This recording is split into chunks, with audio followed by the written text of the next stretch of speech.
આમાં સ્પેશિયલાઇઝેશનમાં તમારે soil mechanics આવી જાય, જીઓટેકનિકલ એન્જિનિયરિંગ છે, સ્ટ્રક્ચરલ ડિઝાઇન છે એટલે બિલ્ડિંગ ડિઝાઇન આવે, ટ્રાન્સપોર્ટેશન આવી જાય એટલે રોડ ડિઝાઇન આવે, રોડની ડેપ્થ કેટલી, એમાં કેટલું તમારે ડામર નાખવું એ બધું ટેસ્ટિંગ એમાં આવી જાય. પછી એરપોર્ટ ડિઝાઇન આવી જાય, રેલવે ડિઝાઇન આવી જાય. પછી અચ્છા બિલ્ડિંગ તમારે ડિમોલિશ કરવું છે તો એને બી સિસ્ટમેટિકલી કઈ રીતે ડિમોલિશ કરવું એ બી એક સ્પેશિયલાઇઝ છે, એટલે એ બી એક કળા છે એની.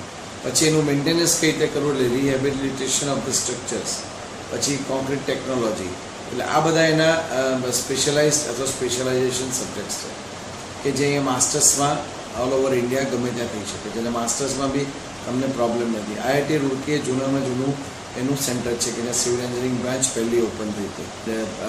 લાસ્ટલી માસ્ટર્સ જ કરજો, આના પછી MBA માસ્ટર્સ કર્યા પછી કરજો. જનરલી કંઈક ને કંઈક માસ્ટર્સ કરવું હોય છે બધાને, એટલે better you go for masters in engineering rather to join MBA. If you want to do the MBA, better you do your MBA after completing your masters.